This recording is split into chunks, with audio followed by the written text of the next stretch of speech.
अयोध्या कांड रामचरितमानस की दूसरी सीढ़ी है। मैंने लगभग आपको प्रथम दिन भी बताया था और नित्य बताती आ रही हूं कि रामचरितमानस में 7 सोपान हैं और सोपान का मतलब होता है सीढ़ी। सीढ़ी का काम है नीचे से ऊपर जाना या ऊपर से नीचे आना। विशेषता सीढ़ी इसलिए लगाई जाती है कि हम नीचे तो होते ही हैं, नीचे से हम ऊपर जा सकें। तो मानस की ये जो 7 सीढ़ी हैं, बालकांड, अयोध्या कांड, अरण्य कांड, किष्किंधा कांड, सुंदर कांड, लंका कांड और उत्तरकांड, ये जो 7 सीढ़ी हैं, ये 7 सीढ़ी भगवान तक पहुंचने की 7 सीढ़ी हैं, जिसमें द्वितीय सोपान का नाम अयोध्या कांड है। प्रथम सीढ़ी कहती है कि बाल स्वभाव चाहिए। भगवत प्राप्ति के लिए बाल कांड मतलब बाल स्वभाव। जिस प्रकार से एक बच्चे के मन में कोई छल, कोई कपट नहीं होता, वो निस्वार्थ, निश्चल, निष्कपट होता है, वैसे ही बाल कांड में बाल स्वभाव चाहिए। अयोध्या कांड त्याग का कांड है। आगे से लेकर के पीछे तक अयोध्या कांड को यदि पढ़ा जाए तो अयोध्या कांड में त्याग है। अयोध्या किसे कहते हैं? अयोध्या कहा जहां पर कभी किसी का युद्ध ना हुआ हो। अवध, आ मतलब नहीं, बध मतलब बध, जहां कभी किसी का वध ना हुआ हो, अवध। ऐसे पावन पुनीत कांड का नाम है अयोध्या कांड। तो आज हमने प्रवेश किया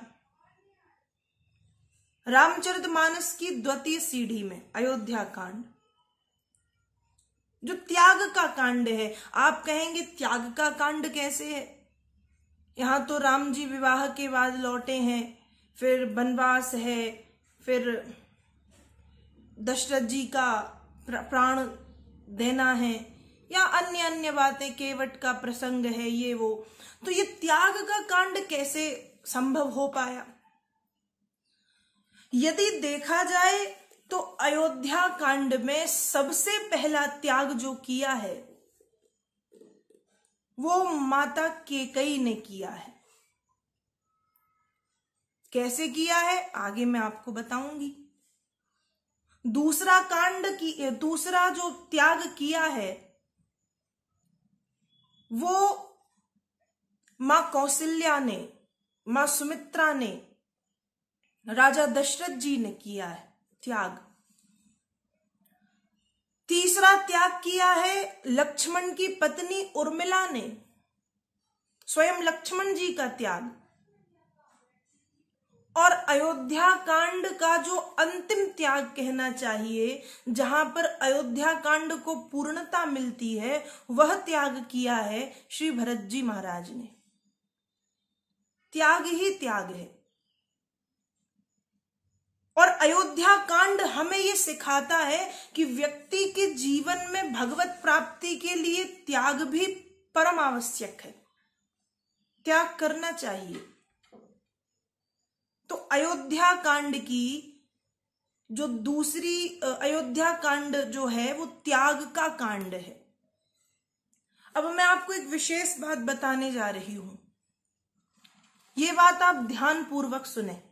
तो जो विशेष बात अयोध्या कांड की मैं आपको बताना चाह रही हूं वह यह है कि अयोध्या कांड का जो प्रथम दोहा है, जो प्रारंभ होता है, श्री गुरु चरण सरोज रज, निज मन मुकुर सुधारी, वरणो रघुबर विमल जस, जोदायक फलचारी।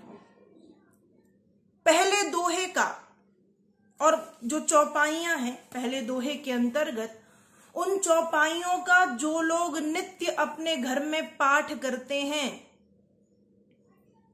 उनके घर में सुख, शांति, समृद्धि, रिद्धियां और सिद्धियां अपने आप प्रभु की अनुकंपा से बरसने लगती हैं।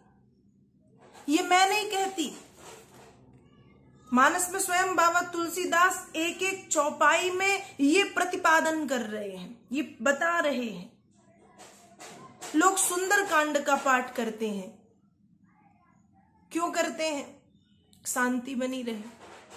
लोग मानस का मास पारायण करते हैं, नवान पारायण करते हैं, पाक्षिक पारायण करते हैं कि प्रभु की कृपा बनी रहे। जो ये करते हैं बहुत अच्छी बात है। नवान पारायण, मासिक पारायण, पाक्षिक पारायण या जो नित्य सुंदर कांड का पाठ करते हैं, बहुत अच्छी बात है।